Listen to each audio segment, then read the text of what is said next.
Clic, bro. Ça tue, ça blesse, ça flingue. Aïe, aïe, aïe, bro. Gazo. Clic, bro. Hello everyone, তো যেমনটা আমরা বলেছিলাম last সেশনে আমরা দেখব এবার কিভাবে আমরা আমাদের ডিজিটাল ডিভাইসগুলোকে সিকিউর করতে পারি। অবশ্যই আমাদের বিভিন্ন অ্যাকাউন্ট যেগুলো কোনো ডিভাইসের সাথে কানেক্টেড থাকে, like iCloud, Gmail account or any kind of account, যেগুলো কিনা আমাদের অবশ্যই কনসার্নে রাখতে হবে কিভাবে আমরা সেগুলোকে সিকিউর করতে পারি।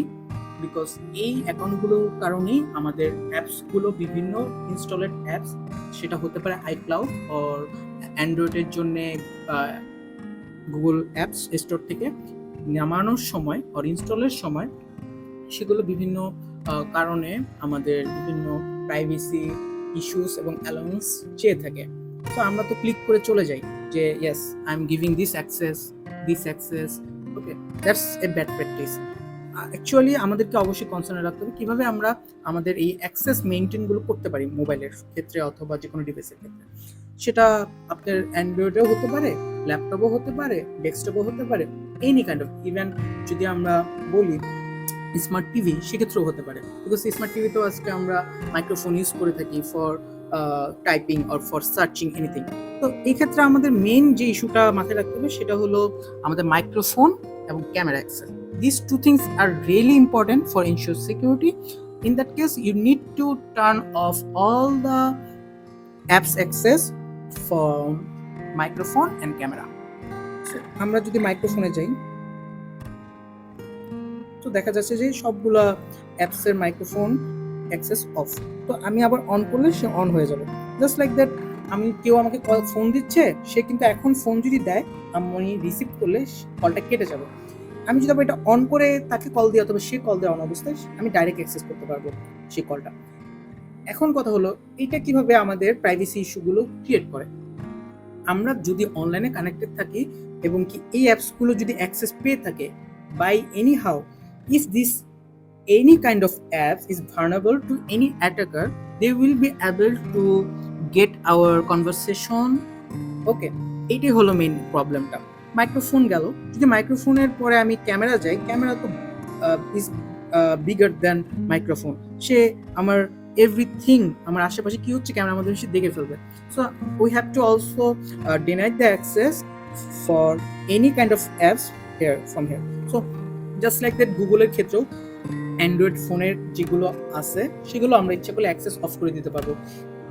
এই পর্যন্ত আমরা আরও যা যা প্রাইভেসি সিকিউরিটি ইস্যুসগুলো আছে, লোকেশন আরও যা যা আছে সেগুলো আমরা ইজিলি মেনটেন করতে পারি আইক্লাউডে।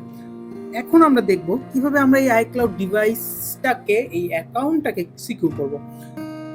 You can see that my name in the portion SM Rehan Kabir. If I am clicking this portion, it will be to do for changes or showing my account information. This option is giving for that. আমি যদি অপশনে click করি সে আমাকে নিয়ে যাবে আমার Apple ID reset or changes any kind of or any information reset করার জন্য। সো এটা কিন্তু দেখছেন ডিজেবল, বাট এটা ডিজেবল আমি করে রেখেছি। কারণ হলো এটা যদি ডিজেবল না থাকে সেক্ষেত্রে দেখা যাবে কি যে কেউ আমার পাসকোড অথবা আমার থাম্বপ্রিন্ট অর সে যদি আমার ফেসিয়াল রিকগনাইজেশন যে স্টেপটা আছে সেটা বাইপাস করে, সেক্ষেত্রে সে পাসকোডের মাধ্যমে আমার এই অপশন থেকে, আমার নামের অপশন থেকে সে আমার অ্যাকাউন্টের এভরিথিং রিসেট করতে পারবে। ইভেন আমার মোবাইল যদি লস্ট মোডে অথবা ফাইন্ড মাই ডিভাইস অনও থাকে সেক্ষেত্রেও সে পারবে, বিকজ সে তো আমার অ্যাকাউন্টটাকে ডিলিট করে দিতে পারবে এই অপশন থেকে ইচ্ছে করলে। সো এটা অফ করার জন্য আমাদের যেতে হবে স্ক্রিন টাইমে। স্ক্রিন টাইম থেকে আমাদেরকে যেতে হবে হলো কন্টেন্ট অ্যান্ড প্রাইভেসি রেস্ট্রিকশন। এখান থেকে দেখবেন যে আপনার বিভিন্ন প্রাইভেসি রেস্ট্রিক্ট করার জন্য অপশন দেওয়া থাকবে, like location service, contacts, calendars, blah blah blah. এখান থেকে আপনাকে অবশ্যই মনে রাখতে হবে এই passcode changes and account changes যেখানে অ্যালাউ চেঞ্জেস আছে, এগুলো কিন্তু আপনাকে ইচ্ছে করলেই চেঞ্জ করা যাবে। Okay, so you can see that the passcode and account changes is given don't allow. So এটা আমি আসলে ডোন্ট অ্যালাউ করে রাখছি, বিকজ অ্যালাউ থাকলে ওই অপশনটা যেটা আমার নাম ছিল ওটা আর ডিসেবল থাকবে না। And after clicking that you can see that there is another passcode is asking. So এই অপশনটা যদি আপনি ডোন্ট অ্যালাউ করেন সেটা ডোন্ট অ্যালাউ হয়ে যাবে, বাট এই পাসকোডটা দেওয়ার জন্য আবার আলাদা একটা অপশন পাসকোড দিতে হবে আপনাকে, যেটা কিনা just like backward and you can see the change screen time password. এই স্ক্রিন টাইম পাসওয়ার্ডে গিয়ে আমি টার্ন অফ করে যদি দেই পাসকোডটা, তাহলে এইখানে কন্টেন্ট অ্যান্ড প্রাইভেসিতে আপনি গেলে ডাইরেক্ট আপনি পাসকোড ছাড়াই ঢুকে যেতে পারবেন। সো আমি এটা অফ করছি না, বিকজ এই পাসকোডটা আমাকে সিকিউর করতেছে। বিকজ কারণ হলো আমি যদি কোনো কারণে আমার পাসকোডটা, যেটা কিনা মোবাইলের পাসকোড, মেইন পাসকোড, সেটা যদি সাইড জ্যাকিং ও শোল্ডার জ্যাকিং এর কারণে ভার্নেবল করে রাখি, অথবা কেউ যদি অ্যাটাকার জেনে যায় এনি হাউ, সেক্ষেত্রে আমার এই পাসকোডগুলো, যেটা কিনা চেঞ্জেস এবং অ্যাকাউন্ট চেঞ্জেস অপশনগুলো, সে অ্যাক্সেস করতে পারবে না, বিকজ সে তো আর আমার এই 4 ডিজিটের যে স্ক্রিন টাইম পাসকোড সেটা জানে না। এইটাই হলো টিপস অ্যান্ড ট্রিক্স। এগুলো, এই টাইপের আরও টিপস অ্যান্ড ট্রিক্স আমাদের অ্যাকাউন্টগুলোকে সিকিউর করার জন্য আমরা ইউজ করতে পারবো, যেগুলো কিনা আমরা ফিউচারে দেখবো। এবং অবশ্যই আমাদের কিছু high end information security related, সেগুলো আমরা ফিউচারে দেখবো। So stay tune with me and keep watching KTS। Thank you.